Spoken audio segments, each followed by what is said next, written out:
NAFTA.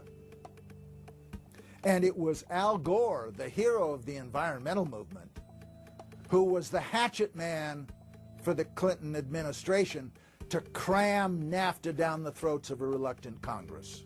Now, this is a good deal for our country, Larry, and let me explain why. Al Gore, who carried the ball for NAFTA and GATT, is now one of the top standard bearers for the elite's agenda. I didn't interrupt you. Okay, now, guys. Then maybe it just... Is this... NAFTA. Why? Huge numbers of manufacturing jobs left Canada, came into the United States because of a 15% wage differential. We pay our workers less in Canada. Now, when you've got a 7-to-1 wage differential between the United States and Mexico, you will hear the giant sucking sound. No, there's a political lesson, there's a business lesson. Sorry. He serves as the front man for the carbon tax cap and trade scheme, which will not only increase taxes on every American, but will also transfer our national sovereignty and rights to a tyrannical world government, all in the name of saving the earth.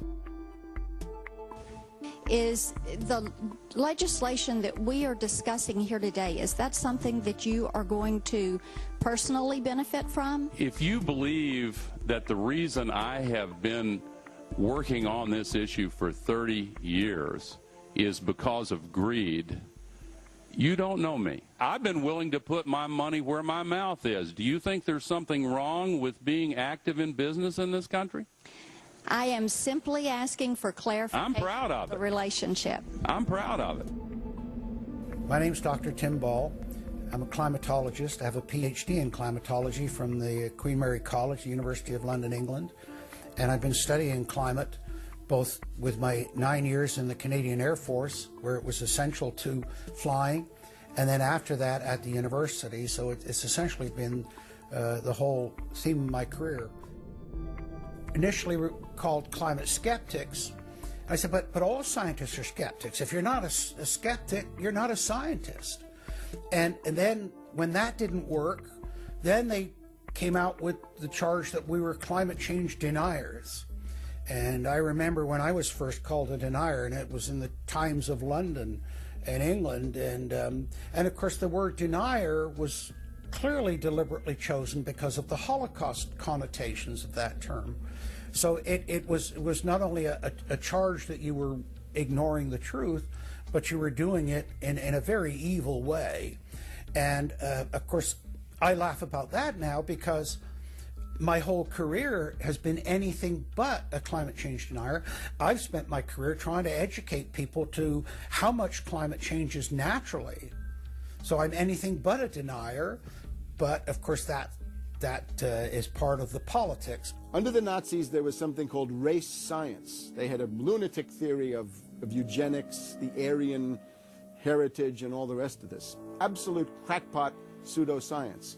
There was no empirical measure or empirical test for the validity of those theories. They simply asserted them, and if you were a professor who stood up to them, then the Gestapo would come and take you away. We are perilously close to such a situation right now. Any academic, any other figure standing up to say the global warming theory of Al Gore is a piece of crackpot nonsense is in danger. You'd be fired from a government job, and in many universities, your job would be in danger. And of course, it's also part of what's called ad hominem, that if you can't defeat the person's argument rationally, you start attacking the person. And we see that with these terms, and we see it with Al Gore calling them flat earthers. Congressman, you began by denying that there is a consensus on the science. There is a consensus on the science. Well, you mustn't have been listening to our testimony that we've had for the last few days with dozens of experts that have come in who have given completely different views. Well, I would encourage you to go back and look at the testimony this committee's heard. There are people who still believe that the moon landing was staged on a movie lot in Arizona. And neither of us are one of those, and I know you like giving those cute anecdotes. This is not a cutesy issue. We're talking about something that can export millions of jobs out of our economy, out of our country. Richard Lindzen, an MIT professor of atmospheric physics, said it many years ago when he said the consensus was reached before the research had even begun. And then scientists like myself that stood up and said, hold on a minute, I got problems with this. Oh, paid by the oil companies, don't trust that guy. What the international scientific community is saying is correct. There is no legitimate basis for denying it. Now, you hear the consensus argument. Well, the majority of scientists. What they're always talking about is, and originally the IPCC was about 3,600 scientists, it's now down to 2,500. That's the people they're talking about.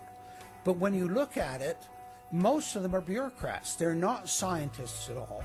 And very, very few of them are actual climate experts.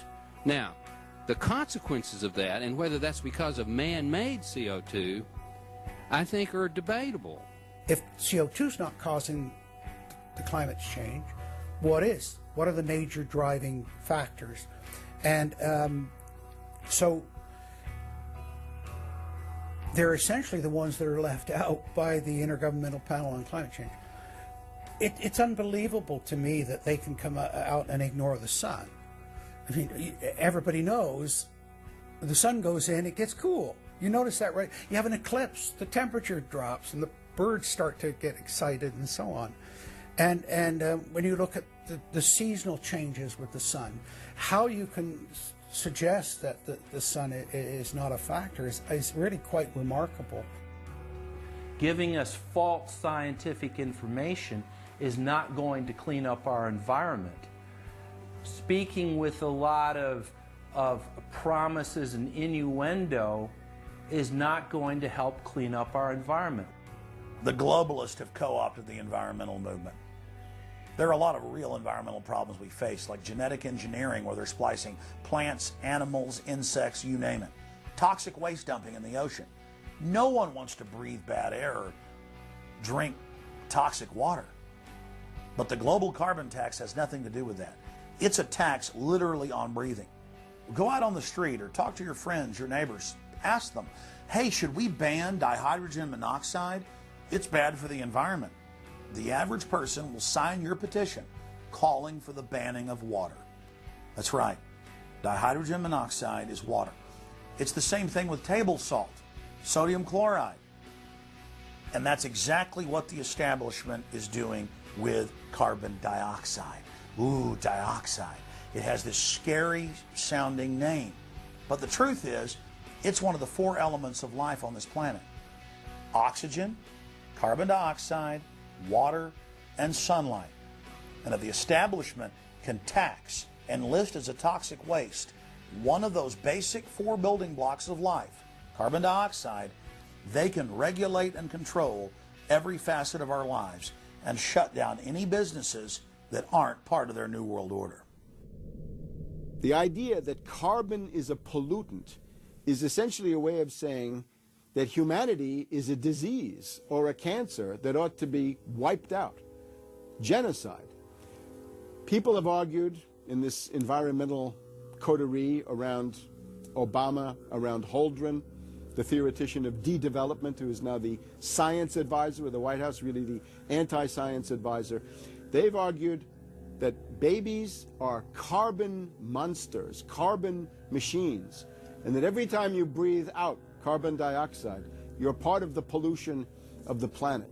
This is an absolutely anti-human doctrine. They use the environmental movement to promote their real agenda, which is globalization and federalization and power.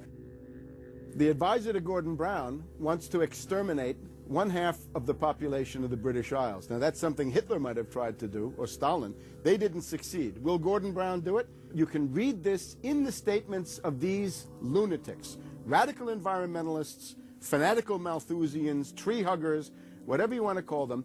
This is an ideology of genocide which can be documented exhaustively, ad nauseum, out of their own statements. When Gore said the science is settled, that raised red flags amongst the media, and then also amongst a lot of other people that sort of knew that that wasn't true, other scientists, and started to look at it. And of course, the more they looked at it, the more they realized, no, science is never settled. What is coming down now is environmentalism, is nothing but phony science. Nothing but phony science. And if we really believe in the environment, if we really believe in freedom, if we really believe in truth, we need to get some straight answers. Now, the Kyoto Agreement, of course, was reached in the